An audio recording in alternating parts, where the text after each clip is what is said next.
24, recta final de esta entrevista con el señor Tognoli, que quedamos en el momento de que ellos presentaban las cintas, cortaban, y en La Matanza te presentaban una canilla. ¿Te acordás de eso? Te presentaban una canilla. Bueno, venga, con chicana, hablemos en serio. No, pero bueno, pero eso está en la estadística, la hora. Pero pará. Del gasoducto Néstor Kirchner, y faltaba toda la mitad. No faltaba la mitad, faltaba muy poco, y hoy la Argentina tiene la posibilidad de vender energía cuando hasta hace muy poco necesitaba comprar. Bueno, entonces... ¿coincidís entonces que la inflación venía de la mano con la emisión o no? Porque cuando estaba ¿Pero el por qué me superministro... cambié? Espera, no me cambié rotundo. De un lado para el otro. Porque cuando estaba el superministro, iban tiraron billetes para todos lados. Escuchame una cosa, si este gobierno emitió el doble durante el 2024 que en el 2023, entonces no caigamos en diría Milei, la falacia del hombre de paja, como esto. Falacia del hombre de paja. No caigamos en falacia. Digo, lo que no quiere decir que efectivamente haya... La inflación es un fenómeno multicausal. Uno de ellos tiene que ver con la emisión, indudablemente. No es la única razón. Pero déjame que cierre lo de la obra pública porque me quedé mordido. Se ríe. Ahí están los números, las estadísticas para decir la importancia de la obra pública y qué gobiernos han hecho obra pública. No, repito, no soy un barra brava de la política, no digo este gobierno hizo todo bien, otro. Sí discuto sentidos, hacia dónde se va. Y este gobierno ha decidido eliminar la obra pública. Sí, obviamente, y acá se padece, acá se padece en Santa Fe, lo que pasa con las rutas, no tenés los cortes de lo que es césped, la mantención, y estamos sumando muertos, lamentablemente, tragedias en las rutas, obviamente. Obviamente otra vez al ministro Enrico, ministro de Obra Pública de la Lisandro provincia. Enrico. Lisandro Enrico. El gobierno de Puyaro no es un gobierno que se caracteriza por enfrentarse a Milei, ni mucho menos, no es... El gobernador de La Rioja está de punta, etcétera. Es un gobierno que ha acomodado el cuerpo, considera que con parte de su electorado con el gobierno nacional, entonces no suele enfrentarse demasiado. Pero la otra vez llegó a un límite y salió Lisandro Enrique a decir, bueno, dennos las rutas nacionales, nos vamos a hacer cargo nosotros, porque se le va a empezar a poner mucho más gente. Es un gran problema. Me lo dijo a mí, les chupo un huevo. Eso fue lo que me dijo Enrico. Lo dijo al aire. Sí, me lo dijo a mí. Sí, me lo dijo a mí. Y les chupo un huevo las rutas. Mirá vos. Y vos después me criticás, ¿viste? No, y yo después trato de moderarme y no decir malas palabras y te lo Bueno, dice. pero estaba, lo dijo en caliente. Claro, estaba caliente. Se calientan los radicales. Mirá, Más de 10 veces había ido y venido, le cambiaban los interlocutores. Sí. Es una locura. Bueno, es una locura. La otra vez estuve reunido con los trabajadores de Vialidad Nacional. Me decían, no reciben, durante todo el año pasado, no reciben financiamiento. Tienen los sueldos pisados. No le dan la ropa correspondiente. Tenían un canuto anterior de ropa, de botines, porque vos no podés, por ejemplo... poner, no sé, brea en la ruta sin unos botines especializados. Si va en zapatillas se te prende fuego, etcétera. Sí. Los tipos lo tenían de un reservorio que tenían los mismos trabajadores donde iban acumulando ropa para tener, etcétera. Y lo que nos señalaban es que en las rutas nacionales venían arreglando tramitos que pasan por X ciudad, X localidad, en base a alguna guita que le daba el presidente de comuna al intendente para que le arregle ese tramo. Ahora, las rutas nacionales tienen un montón de tramos que no pasan por ninguna localidad, ¿no? Entonces, estamos en un problema. De ahí la importancia de la obra pública, que hay que ser eficiente con los dineros públicos, no tengas duda, es importantísimo. Ahora, que en función de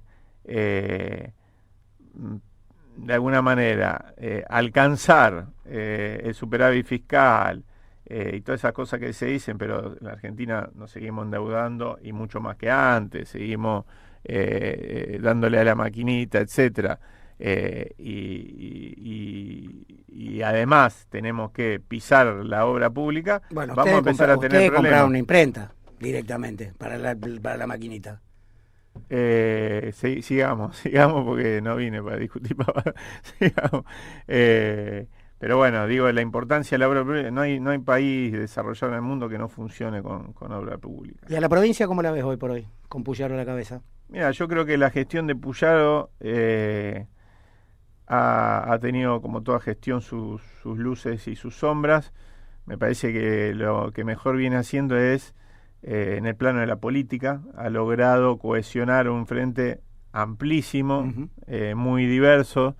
La verdad que lo felicito, ha logrado en ese sentido hacer lo que políticamente no logró hacer Omar Perotti, hay que decirlo, que tenía todo para hacer un liderazgo, ¿no es cierto?, que durara varios años en la provincia de Santa Fe, y no, se peleó a los 2 minutos con todo, no con los que están un poco más lejos, con los que está ahí cerca, con el peronismo, ¿no? Entonces, en ese sentido, valoro en términos de política. Y después, en la gestión, soy muy crítico, pues lo que veo es que de alguna manera se ha subido a veces por conveniencia, a veces por un cálculo electoral, a el espíritu de lo que está sucediendo con la política nacional. Llevó adelante una reforma previsional innecesaria en la provincia de Santa Fe porque era un déficit totalmente manejable y en un 85% se justificaba por deuda nacional. Entonces, para no pegar un grito, como hizo Enrico con lo de la ruta, a nivel nacional por el tema previsional, cosa que a otros gobiernos sí se le planteaba y estaba muy bien que se haga, incluso el mismo Perotti, recién fui crítico, pero Perotti se lo discutía a Alberto Fernández públicamente, en privado también, con presentaciones, etcétera. Para no pelearse con los de arriba o con los de Buenos Aires, se ajusta para abajo sin ningún sentido. Se reproduce una gestualidad con el trabajador público que la verdad que mayoritariamente no se lo merece, que lo ataquen de esa manera, con los docentes, el verdugueo con los docentes innecesario también. En ese sentido soy muy crítico. Y en materia de seguridad, que es el gran tema de esta provincia, lo decía, así como es un tema con el que no jodo en las redes sociales, ni en Twitter, ni trato de hacer sensacionalismo, ni subirme, etcétera. Lo decía, creo que tengo la autoridad moral de que cuando primero de sostener una posición que es histórica y que la sostuve durante los gobiernos de todos los signos políticos, que en la provincia de Santa Fe hay un gran problema, que es que el delito no está separado de la institucionalidad. Quizá esto es una verdad de perogrullo, me dice, mira, qué novedad, ¿no? Pero bueno, hay que hacer reformas estructurales, no solo perseguir a los malos, no solo a los delincuentes, etcétera, sean delincuentes de uniforme, de traje y corbata o de la calle, básicamente, sino que hay que hacer las reformas estructurales que se necesitan para que esas cosas se acoten cada vez más. Entonces, quien le habla es autor de la ley que creó la Policía Judicial en la provincia de Santa Fe. Más allá del derrotero que después siguió, mejores momentos, peores momentos, se la colonizó políticamente, por parte, hay que decirlo, del sector de radicalismo fundamentalmente, que es el que más peso tiene en el MPA, etcétera. Esa es una reforma necesaria en la justicia y en la investigación de los delitos complejos. Sacarlo de manos de la policía, que la policía se dedique sobre todo a la prevención. Cuando era el viejo sistema judicial y no había policía judicial ni nada, la policía tenía un poder omnímodo sobre las investigaciones criminales y le llevaba la carpetita al juez y le decía, acá está todo, papá, listo. Y era una caja negra eso, ¿no? Sí, obvio. No cambió del todo eso, pero hubo algunos avances en ese sentido durante las distintas gestiones. Yo creo que hay que ir a fondo con esa reforma policial, reforma judicial, reforma de la política y la forma en la que se financia la política.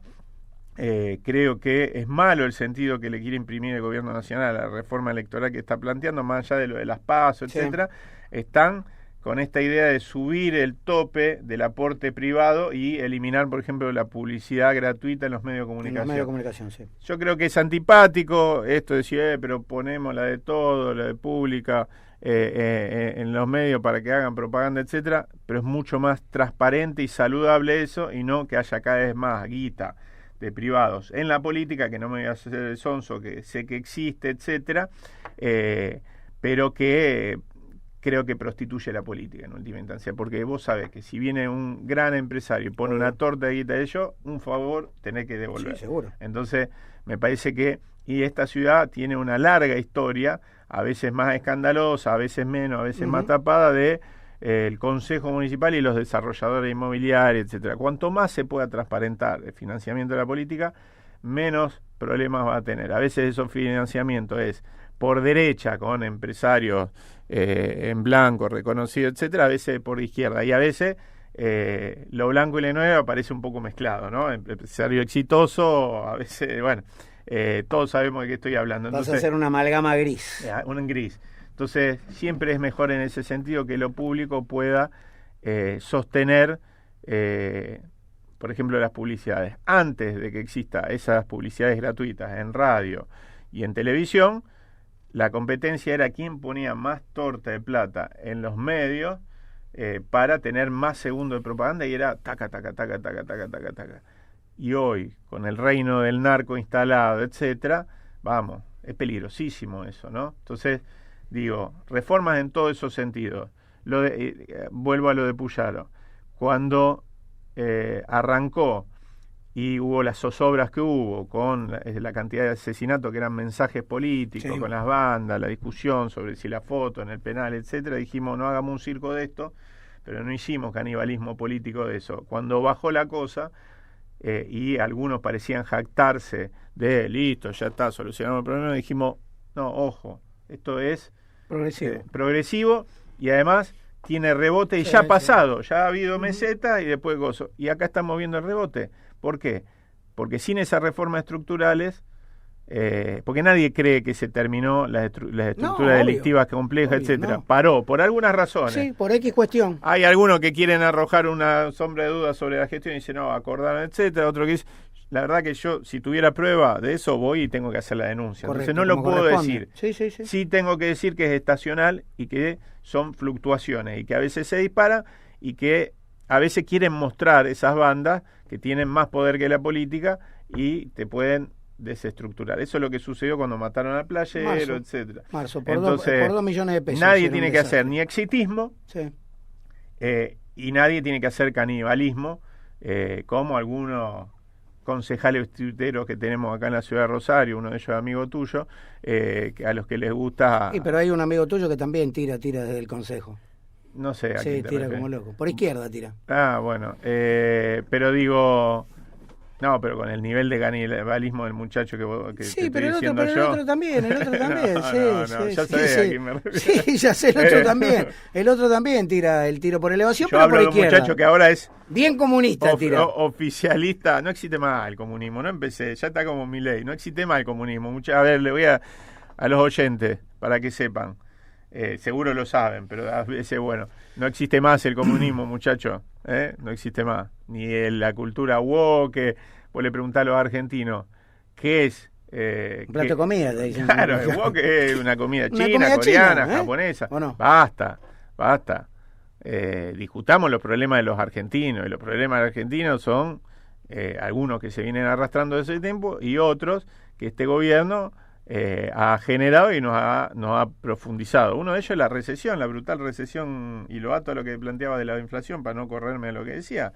Efectivamente ha habido una desaceleración de la economía. De la economía, el consumo. De la inflación, sí, pero al costo de planchar la economía y de que todos, por lo menos todos los que estamos ligados al mercado interno, o vivimos atados al mercado interno, al suelo argentino, todos han caído en su poder adquisitivo. La propuesta del gobierno tiene que ver con la idea de que esto va a generar una recuperación en vez, etcétera, y algunos, por la experiencia histórica argentina reciente, creemos que eso tiene un límite y que ese límite tiene que ver fundamentalmente con que sin actividad económica, sin industria, sin pyme, etcétera, es muy difícil salir, ¿no? Está bien, pero veníamos de un populismo empobrecedor. Seamos realistas. Si estamos diciendo empobrecedores, o sea, si acabo de decir, y vos me hacías que sí con la cabeza, que todos tenemos menos poder adquisitivo del salario, es que nos hemos empobrecido todo un poco más, entonces hay que poner en su lugar cada cosa. Si aquello era empobrecedor, repito, que yo no hago una valoración positiva sin más, ni digo vivíamos en el mejor de los mundos. El mejor de los mundos es el que se construyó en la Argentina entre 1946 y 1955, durante el primer y segundo gobierno. Ese es el mejor de los mundos, o el mejor gobierno que tuvo la Argentina. Después de ahí todo es discutible, lo pongo todo de discusión. Si aquello era empobrecedor, esto lo es más. Esa es la discusión. Porque estamos todos un poco más pobres, más allá de los malabares que quieren hacer con la estadística, etcétera, etcétera. Esa es la realidad, lo vivimos todo, etcétera. Todo lo que están ligados al mercado interno, por lo menos, ¿no? Después hay alguna actividad que uno podrá decir, igual a la actividad primaria exportadora, sobre todo a la actividad agropecuaria, tampoco le está yendo en el mejor de los mundos, los precios de los insumos, etcétera. Por eso vieron como un alivio la baja de las retenciones, que básicamente para que liquiden, porque si no sabían que nadie iba a liquidar y el gobierno necesita dólares, ¿no? Pero nos vamos por las ramas, pero bueno. Sí, ya nos fuimos por las ramas, son 10, tendríamos que haber terminado hace 10 minutos. Bueno. Ya terminamos ahora. Bueno, ¿te parece? Me parece perfecto. Y vamos a ver si no, para mí también. Vamos a ver si se anima el amigo Chumpitá a debatir lo que propusiste vos. El tema de las sociedades anónimas deportivas. El byte ese que tiraste, que un día me empiezan a llegar cosas por celular. Che, hay uno que te está picanteando. Hay uno que te está picanteando, un gil ahí. Le digo, no, era yo. Es un amigo. Es un amigo y vamos a debatir con gusto. Vamos a ver si cuando quiera el tema, porque me parece que hay gente que dice, no, bueno, pero no hay tantas cosas que hay importantes, ¿por qué vamos a debatir del fútbol? Valdano decía que... El filósofo del fútbol. Que de las cosas menos importantes, el fútbol es la más importante, ¿no? De las cosas menos importantes, y nos entretiene horas y horas, y hablamos y discutimos eso, entonces, ¿por qué lo vamos a ocultar y a negar? Es un tema importante para los argentinos. Sí, obvio. Debatámoslo. Ni hablar. 10-11, me recontrapasé. Chau, Leo, hasta mañana. Se puede limitar o no el derecho a huelga, que efectivamente está en algunas actividades está limitada.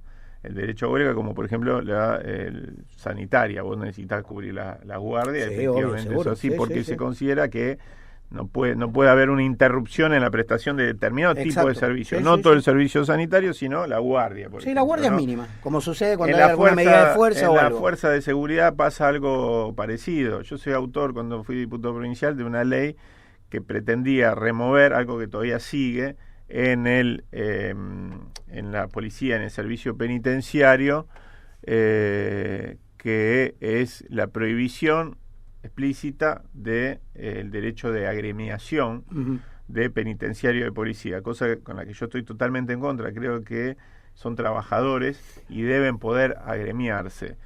Sí creo, y ahí hay una discusión con quienes se presentan muchas veces como gremialistas del sector, de la policía, etcétera, que necesitas poder sostener guardias mínimas, etcétera, y además no dejo de reconocer que es un tema delicado porque ha habido conflictos en Brasil, en Europa, etcétera, donde están agremiados en algunos casos, etcétera. Pero bueno, me fui de tema. Lo que digo es que el transporte público es lo que determina en una ciudad quién está dentro y quién está afuera, por ejemplo. Si vos vivís en un barrio donde no tenés después de las 7 de la tarde más forma de llegar al centro, estás afuera, básicamente. Tenés problemas para ir al laburo, para estudiar, etcétera. El transporte público en ese sentido es un gran ordenador o desordenador, y te ordena incluso la calle, te ordena el tránsito. ¿Por qué defiendo lo que alguna vez tuvo Rosario, que fueron los trenes metropolitanos de pasajeros, y que hoy sigue teniendo la Ciudad Autónoma de Buenos Aires de conurbano y nosotros no? ¿Por qué un pibe, que son los trenes de pasajeros, ¿no? Metropolitanos de cercanía? ¿Por qué un pibe que es de Casilda y estudia en la Universidad Nacional de Rosario necesita, viviendo a 50 kilómetros, venirse a vivir de lunes a viernes, pagar alquiler, etcétera, y después se termina quedando a vivir en Rosario, genera desarraigo? Si en el AMBA van y vienen en esa distancia todos los días. Está bien, pero el gobierno pasado presentaron un tren que iba a 30 kilómetros por hora. Lo presentaron, el de Cañada de Gómez, lo presentaron con bombo y pero pará, te voy a... Y era algo... Andá a preguntarle a los cañadenses, a los rosarinos no, porque bueno... sola máquina. No, pero primero, lo defiendo a muerte. Sí, no hace falta que me lo digas. Aparte, el que no te ve o el que te puede llegar a cruzar por la calle te va a encontrar en uno de tus brazos tatuado una máquina. Claro. Nosotros cuando arrancó, efectivamente teníamos y sostuvimos un montón de críticas a cómo arrancó el servicio, pero creíamos que tenía que arrancar. ¿Por qué? Porque tenía que ser la demostración de que se puede, de que un servicio que se interrumpió, no solo Rosario Cañada Gómez, sino Rosario Casilda, Rosario Villa Constitución, el Departamento General López, Venado Tuerto, etcétera, era la segunda red ferroviaria metropolitana de pasajeros del país en su extensión. La primera era y sigue siendo la que unía la Ciudad Autónoma de Buenos Aires con todo el conurbano, una parte de la provincia de Buenos Aires. La segunda, por extensión, era la que unía Rosario con todas esas localidades que nombré y con 3 provincias linderas. Eso de un día para el otro, la dictadura, diciembre del 77, decidió, listo, levantamos todo. Después llegó Menem, profundizó eso, sacó los trenes de larga distancia para el interior del país, que yo, de la Rúa siguió una política similar, etcétera. Y después tímidamente, sobre todo en la segunda gestión, tímidamente porque a uno le gustaría que sea con más ahínco, con más fuerza, etcétera, porque lo defiende por varias razones, tímidamente hubo una recuperación importante. Importante porque era romper el sentido de la política que se había sostenido en ese momento, tímidamente digo, porque a uno le gustaría que sea más servicio, sí, con más ahínco, más servicio, etcétera. Era la gestión en el ministerio de Randazzo, la segunda gestión de Cristina Fernández de Kirchner. Durante la gestión de Alberto Fernández, durante la gestión de Macri, se priorizó la carga exclusivamente, lo dijo Dietrich acá una vez que vino.